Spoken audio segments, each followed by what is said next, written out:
وہ 7 وجوہات جس کی وجہ سے علم کو دنیا کی دولت سے افضل کہا جاتا ہے، اس کے بارے میں مولا کائنات مولا علی کرم اللہ تعالی وجہ الکریم آپ فرماتے ہیں، الاول انہ میراث الانبیاء۔ پہلی وجہ یہ ہے، حضرت علی آپ فرماتے ہیں پہلی وجہ یہ ہے کہ علم یہ انبیاء کی وراثت ہے۔ اس سے مراد وہ علم جو آخرت کی کھیتی کے لیے انسان کو تیار کرتا ہے، انسان کا عقیدہ، ذہن، اعمال صحیح کرتا ہے، جو اللہ کی رضا، اللہ کی خوشنودگی جس سے حاصل کی جاتی ہے، علم دین، وحی الہی اس سے مراد ہے۔ فرمایا پہلی وجہ علم کی یہ ہے کہ علم انبیاء کی وراثت ہے، اور مال والمال میراث الفراعین، مال جو ہے بادشاہوں، فرعونوں کی وراثت ہے، مال جگیرداروں کی وراثت ہے، مال جو ہے انسان چھوڑ کر دنیا سے رخصت ہو جاتا ہے، اور علم ایسی دولت ہے جب یہ انسان عالم جاتا ہے تو ساتھ ہی جاتا ہے۔ اور دوسری وجہ فرمایا ثانی، دوسری وجہ العلم لا ينقص بالنفقہ، علم ایسی دولت ہے کہ انسان اسے خرچ کرتا رہے تو یہ کم نہیں ہوتا، لا ينقص نہیں کم ہوتا ہے، بالنفقہ خرچے کے ساتھ، خرچ کرنے کے ساتھ کمی نہیں آتی اس میں۔ والمال، اور مال یہ ایسا ہے کہ ینقص بہا، جب اسے خرچ کیا جائے تو کم ہو جاتا ہے۔ علم کم نہیں ہوتا بلکہ مضبوط سے مضبوط تر بڑھ جاتا ہے، مضبوط ہو جاتا ہے۔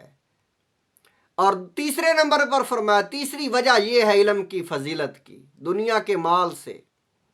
الثالثہ، تیسری وجہ یہ ہے یحتاج المال، مال جو ہے وہ محتاج ہے، الی الحافظ، اپنی حفاظت کرنے والے کا محتاج ہے کہ میری کوئی حفاظت کرنے والا ہو، میرا کوئی محافظ ہو۔ مال یہ چاہتا ہے، مالدار انسان یہ چاہتا ہے کہ اس کی کوئی حفاظت بھی کرنے والا، حفاظت کی جائے۔ والعلم یحفظ صاحبہ، لیکن علم اس کی حفاظت نہیں بلکہ یہ خود ہی حفاظت کرتا ہے اپنے سیکھنے والے کی۔ علم کی فضیلت یہ ہے کہ سیکھنے والا علم اس کی حفاظت کرتا ہے، اور مالدار انسان اپنے مال کی حفاظت کرتا ہے۔ اتنی بڑی فضیلت ہے۔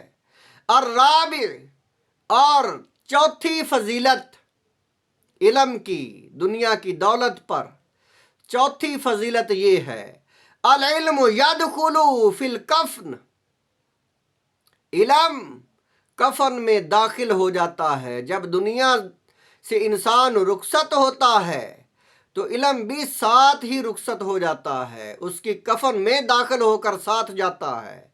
وَيَبْقَى الْمَالُ، اور مال جو ہے یہ باقی پیچھے رہ جاتا ہے، وہ ساتھ نہیں جاتا، دھوکہ ہو جاتا ہے مالدار کے ساتھ۔ وہ مالدار جب دنیا سے جاتا ہے تو ہاتھ خالی۔ الخامس، اور پانچویں فضیلت یہ ہے المال یحصل للمؤمن، کہ مال جو ہے وہ حاصل ہوتا ہے مومن کو بھی، والکافر، اور کافر کو بھی۔ کافر اور مومن دونوں ہی مالدار ہو سکتے ہیں، لیکن والعلم، اور علم جو ہے لا یحصل الا لمؤمن، سوائے ایمان والے کے کوئی بھی نہیں اسے حاصل کر سکتا۔ ایماندار آدمی ہی انبیاء کے وارث ہو سکتے ہیں۔ اور چھٹی فضیلت السادس، چھٹی فضیلت یہ ہے جمیع الناس یحتاجون الی العالم، سارے ہی لوگ عالم کے محتاج ہیں، اس سے پوچھ کر چلتے ہیں، اس سے پوچھ کر کچھ کرتے ہیں۔ ایمان والے مسلمان عالم کے محتاج ہیں، فی امر دینہم، اپنے دین میں۔ ولا یحتاجون الی صاحب المال، لیکن مالدار کے محتاج سارے نہیں ہو سکتے، سارے جو ہے مالدار کے محتاج نہیں ہو سکتے۔ السابع، اور ساتویں فضیلت یہ ہے، العلم یقوی الرجل، العلم یقوی الرجل علی مرور علی الصراط والمال یمنعہ، کہ جب پلصراط سے قیامت کے دن جب انسان پلصراط سے گزرے گا، نیچے دوزخ ہوگی، اوپر سے گزرا انسان جو علم والا ہے اسے قوت ملے گی، اسے تائید حاصل ہوگی۔